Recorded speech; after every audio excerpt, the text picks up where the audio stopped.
एक आदमी जिनका नाम जावेद था वही इस किस्सा को सुनाए। तो चलिए सुनते हैं। बहुत समय पहले एक राजा था जिसके 7 पुत्र थे। वे सब के सब बहादुर, सुंदर और चतुर थे। वृद्ध राजा सबको बराबर प्यार करता था और राजकुमार एक सी पोशाक पहनते थे तथा उन्हें समान भत्ते मिलते थे।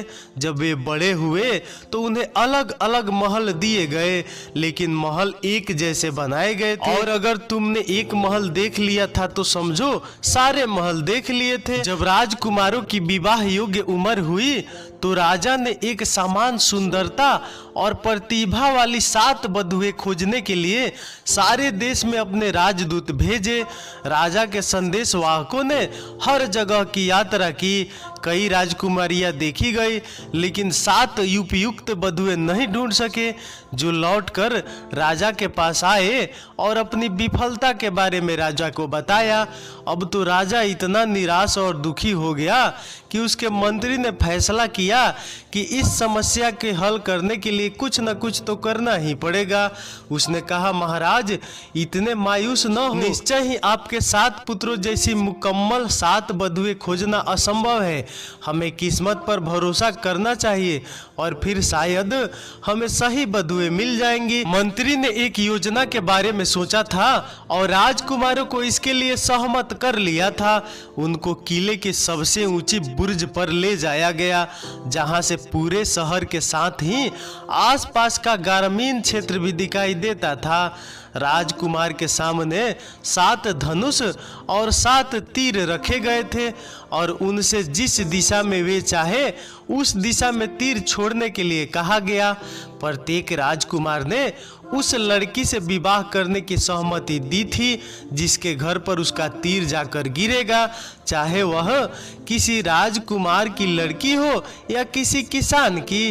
राजकुमारों ने धनुष उठाए और अलग अलग दिशाओं में तीर छोड़े। सबसे छोटे राजकुमार को छोड़कर सभी राजकुमार के तीर प्रसिद्ध और अत्यंत प्रतिष्ठित परिवारों के घर पर जाकर गिरे थे, लेकिन सबसे छोटे राजकुमार द्वारा छोड़ा गया तीर शहर की सीमा से बाहर चला गया था और दृष्टि से ओझल हो गया था। नौकर तीर की तलाश में सभी दिशाओं में दौड़ पड़े और एक लंबी खोज के बाद उसे एक बहुत बड़े बरगद के पेड़ की शाखा में गड़ा हुआ पाया गया, जिसके ऊपर एक बंदरिया बैठी थी। एक बंदरिया। बच्चों ने आश्चर्य से कहा, क्या राजकुमार ने बंदरिया से शादी की? अनिल ने पूछा। जावेद खान ने जवाब नहीं दिया, लेकिन हुक्के का एक लंबा ताजगी देने वाला कस खींचा और अपने श्रोताओं के ध्यान केंद्रन के दबने का इंतजार करने लगा। जावेद खान ने किस्सा जारी रखते हुए कहा, राजा को बहुत पछतावा हुआ जब उसे पता चला कि उसके सबसे छोटे राजकुमार के तीर ने ऐसा दुर्भाग्यशाली निशाना लगाया है।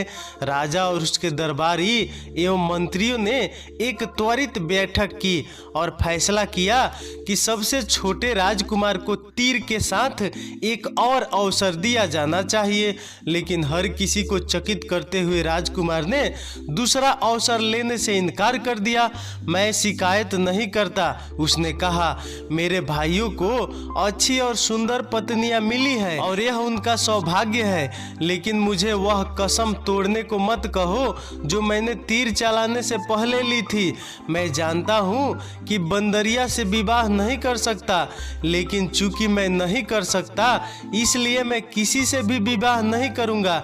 इसकी बजाय मैं बंदरिया को घर ले आऊँगा और एक पालतू की तरह से उसका देखभाल करूँगा। और सबसे छोटा राजकुमार शहर से बाहर गया और बंदरिया को घर ले आया। 6 भाग्यशाली राजकुमारों के खूब धूमधाम से विवाह हुए। शहर में प्रकाश और आतिशबाजी से जश्न मनाया और सड़कों पर संगीत एवं नृत्य हुए। लोगों ने अपने घरों को आम और केले के पत्ते से सजाया था। पूरे शहर में खुशी का माहौल था, सिवाय सबसे छोटे राजकुमार के घर के, जो बहुत अकेला और दुखी था। उसने अपनी बंदरिया के गले में हीरे का एक पट्टा डाला था और उसे मखमल की गद्दी वाली एक कुर्सी पर बिठाया था। राजकुमार ने कहा, ए बंदरिया, आज इस खुशी के दिन तुम भी उतनी ही अकेली अकेली हो जितना मैं हूँ, लेकिन मैं यहाँ तुम्हारे ठहराव को खुशियों से भर दूंगा। क्या तुम्हें भूख लगी है?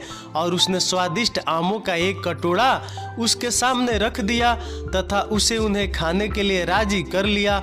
वह बंदरिया से बात करने लगा और अधिकतर समय उसके साथ बिताने लगा। कुछ लोगों ने उसे मूर्ख या जिद्दी कहा, दूसरे सोचते थे कि वह थोड़ा सा पागल है।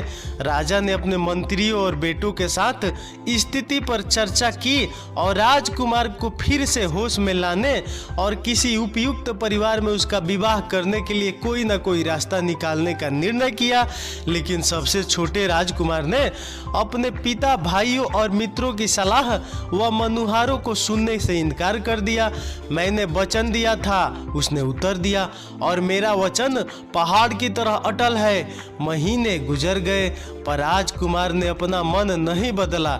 इसके बजाय ऐसा लगने लगा कि उसका बंदरिया के प्रति लगाव अधिक बढ़ गया था और उसे अक्सर महल के बागों में बंदरियों के साथ टहलते हुए देखा जाता था। अंत में राजा ने सातों राजकुमारों की एक बैठक बुलाई और कहा, मेरे बेटो, मैंने तुम्हें जीवन में खुशी खुशी व्यवस्थित होते देखा है। यहाँ तक कि तुम भी मेरे सबसे छोटे बेटे अपनी अजीब साथी के साथ खुश दिखाई देते हो। एक पिता की खुशी अपने बेटे बेटियों की खुशी में होती है। इसलिए मैं अपने बहुओं से मिलना चाहता हूँ और उनको उपहार देना चाहता हूँ। सबसे बड़े बेटे ने तुरंत अपने पिता को अपने घर भोजन पर निमंत्रण कर दिया और दूसरों ने भी निमंत्रण को दोहरा दिया। राजा ने सबसे छोटे बेटे के निमंत्रण सहित सबके निमंत्रण को स्वीकार कर लिया। स्वागत बहुत भव्य हुए और राजा ने अपने बधुओं को कीमती जवाहरात एवं महंगी पोशाक उपहार में दी। अंत में राजा का स्वागत करने की सबसे छोटे बेटे की बारी आई। सबसे छोटा राजकुमार बहुत परेशान हुआ। वह उस घर में अपने पिता को कैसे आमंत्रित कर सकता था जिसमें वह एक बंदरिया के साथ रहता था। वह जानता था कि उसकी बंदरिया इलाके की अनेक बड़ी बड़ी महिलाओं से अधिक सौम्य और प्रिय है और वह इस बात पर दृढ़ था कि वह उसे छुपाएगा नहीं, जैसे वह कोई शर्मिंदा होने वाली चीज हो। बाग में उसके साथ टहलते हुए उसने कहा, मुझे अब क्या करना चाहिए मेरी दोस्त? काश परेशानी की घड़ी में मुझे आराम राहत देने के लिए तुम्हारे पास जुबान होती। मेरे सभी भाइयों ने मेरे पिता को अपने घर और अपनी पत्नियां दिखाई है। मैं जब तुम्हें उनके सामने प्रस्तुत करूंगा तो सब मेरा मजाक उड़ाएंगे। जब भी राजकुमार उससे कुछ कहा था, बंदरिया हमेशा एक मूक और सहानुभूतिपूर्ण श्रोता रही थी। लेकिन अब उसने देखा कि वह अपने पंजों से उसके लिए कोई संकेत कर रही थी। उस पर झुकते हुए राजकुमार ने देखा कि उसके एक हाथ में मिट्टी के बर्तन का एक टुकड़ा था और वह उससे उसे लेने के लिए कह रही थी। राजकुमार ने उससे वह टूटा हुआ टुकड़ा ले लिया।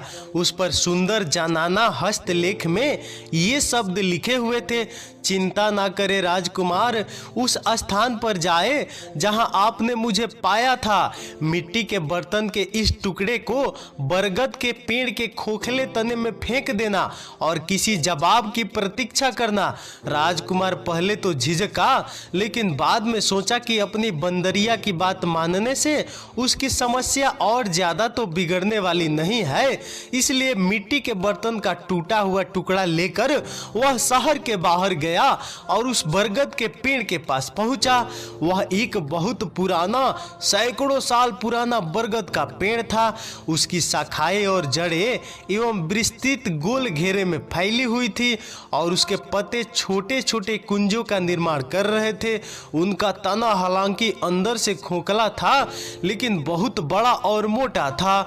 उसके पास जाकर राजकुमार ने मिट्टी के बर्तन का वह टुकड़ा पेड़ के खोखले तने में फेंक दिया और यह देखने के लिए इंतजार करने लगा कि क्या होता है। उसे ज्यादा देर तक इंतजार नहीं करना पड़ा। कुछ ही पलों के बाद हरे रंग की पोशाक पहने एक सुंदर लड़की तने से निकलकर बाहर आई और राजकुमार से अपने पीछे आने के लिए कहा। उसने राजकुमार को बताया कि उसकी राजकुमारी परियों की रानी उससे व्यक्तिगत रूप में मिलना चाहती है। राजकुमार पेड़ पर चढ़ा और खोखले तने में प्रवेश कर गया और थोड़ी देर अंधेरे में टटोल कर चलने के बाद अचानक वह आंखें चौंधिया देने वाले आश्चर्यजनक बाग में पहुंचा, जिसके अंत में एक आकर्षक महल खड़ा था। ऊंचे ऊंचे सूरजमुखी के फूलों के बाग की सीमा बनी हुई थी। फूलों के बीच में एक मधुर सुगंध वाली जलधारा बह रही थी और जलधारा के तले में कंकड़ों की जगह मणिक, हीरे व नीलम थे। यहाँ तक कि इस दुनिया में फैला प्रकाश भी उसकी अपनी दुनिया से ज्यादा गर्म और मृदु था। उस सोने की सीढ़ियों से चांदी की एक फव्वारे के पीछे और इंद्रधनुषी सीपिया से बने महल के द्वारों में से ले जाया गया। लेकिन जिस कमरे में उसे ले जाया गया था उस कमरे का वैभव परियों की उस राजकुमारी के अतुल्य सौंदर्य के आगे फीका पड़ गया था जो उसके सामने खड़ी थी। हाँ राजकुमार, आपका संदेश मैं जानती हूँ, उसने कहा। चिंतित न हो, लेकिन घर जाएं और कल शाम को अपने पिता महाराज तथा अन्य शाही मेहमानों के स्वागत की तैयारी करें। मेरे सेवक सब कुछ संभाल लेंगे। अगली सुबह जब राजकुमार अपने महल में जागा तो एक अद्भुत नजारा उसकी आंखों के सामने था। उसका महल जैसे एक नए जीवन से भर गया था। उसके बाग आम, पपीता, अनार और आंडू के फलदार पेड़ों से भरे हुए थे। पेड़ों की छाया में स्टॉलें लगी थी जिन पर फल, मिठाइयाँ, इत्र और शरबत उपलब्ध थे। बच्चे लॉन में खेल रहे थे और पुरुष व स्त्रियां संगीत सुन रहे थे। राजकुमार ने जो देखा उससे वह हक्का बक्का रह गया था और तब तो वह और भी ज्यादा अचंभित हुआ जब उसने अपने महल में प्रवेश किया और वहां भरपूर शोर व गतिविधियां पाई। स्वादिष्ट भोजन से मेजें लदी हुई थी। छतों से बड़े बड़े झाड़ फानुस लटक रहे थे। फूलों के बंदरवारों की सुगंध ने पूरे महल को महका रखा था। तभी एक सेवक दौड़ता हुआ आया और घोषणा की कि राजा अपने दरबारियों के साथ पधार रहे हैं। राजकुमार उनकी अगवानी के लिए लपका। वह उन्हें स्वागत कक्ष में ले आया जिसे सुंदर ढंग से सजाया गया था। वहां भोजन परोसा गया। उसके बाद हर किसी ने राजकुमार द्वारा चुनी गई साथी को देखने पर जोर दिया। हर किसी ने यह सोचा था कि इतने शानदार भोज के बाद बंदरिया को देखना एक मजेदार मनोरंजन होगा। राजकुमार उनके अनुरोध को टाल नहीं सका और उदास मन से बंदरिया की तलाश में अपने कमरे में गया। उसे उस उपहास से डर लग रहा था जिसका उसे सामना करना था। वह जानता था कि यह उसकी अपनी कसम को न तोड़ने की जिद का इलाज करने का प्रयासों का एक तरीका है। राजकुमार ने अपने कमरे का दरवाजा खोला और प्रकाश की चौंध से लगभग अंधा ही हो गया था। कमरे के बीचों बीच सिंहासन पर वही राजकुमारी बैठी थी जिससे वह बरगद के पेड़ के अंदर मिला था। हाँ आइए राजकुमार, राजकुमारी ने कहा, क्योंकि मैंने आपको पिछली बार आपके महल में देखा था तब से मैं आपके सिवाय कुछ भी नहीं सोच सकी हूँ। मैंने बंदरिया को दूर भेज दिया है और आपको अपने हाथ की पेशकश करने के लिए आई हूँ। यह सुनकर कि उसकी पालतू बंदरिया चली गई है उसके आंसू फूट पड़े और उसने गुस्से में कहा, यह तुमने क्या कर दिया है? तुम्हारी सुंदरता मेरी मित्र की क्षतिपूर्ति नहीं कर पाएगी। तब राजकुमारी ने मुस्कुराते हुए कहा, अगर मेरा सौंदर्य आपको प्रभावित नहीं करता है तो मेरे आभार के कारण मेरा हाथ थाम लीजिए। देखिए मैंने आपके पिताजी और भाइयों के लिए इस दावत को तैयार करने में कितना परिश्रम किया है। मेरे पति बन जाइए, दुनिया की सारी दौलत और खुशियां आपके कदमों में होंगी। राजकुमार क्रोधित था। मैंने इस सब के लिए तुमसे कभी नहीं कहा था और न ही मैं यह जानता हूँ कि मुझे मेरी बंदरिया से महरूम करने के पीछे क्या चाल है। उसे मेरे पास वापस लाओ, मैं तुम्हारा दास बन जाऊंगा। फिर राजकुमारी ने सिंहासन छोड़ दिया और राजकुमार का हाथ पकड़कर बड़े प्रेम और सम्मान के साथ उसने बोली, आप मुझे में अपनी मित्र और साथी को देखिए, मैंने आपके विश्वास और निष्ठा की परीक्षा लेने के लिए ही बंदरिया का रूप रखा था। देखिए मेरी बंदरिया की खाल उस कोने में पड़ी है। राजकुमार ने देखा कि कमरे के एक कोने में बंदरिया की खाल पड़ी हुई थी। वह और राजकुमारी दोनों सिंहासन पर बैठे और जब राजकुमारी ने कहा उठो उठो, तभी सिंहासन हवा में ऊपर उठा और तैरता हुआ उस हॉल में पहुंचा जहां अतिथि एकत्र हुए थे। राजकुमार ने राजकुमारी को अपने पिता के सामने प्रस्तुत किया। तुम राजा और अतिथियों के आश्चर्य का अनुमान लगा सकते हो, जो वहां मेजबान के रूप में एक बंदरिया को देखने के लिए आए थे। राजा ने अपनी नई पुत्र वधू को अनेक उपहार दिए और जल्दी ही पूरे इलाके में लोग राजकुमार और उसकी सुंदर रानी की प्रशंसा करने लगे। लेकिन ऐसा शानदार लोगों की खुशी का वर्णन करने वाला मैं कौन होता हूँ। तो दोस्तों ये कहानी आपको कैसी लगी जरूर बताइएगा कमेंट में। अगर मजा आया होगा तो चैनल को सब्सक्राइब करके बेल आइकन भी दबा दीजिएगा। तो चलिए अगले वीडियो में मिलते हैं, तब तक धन्यवाद।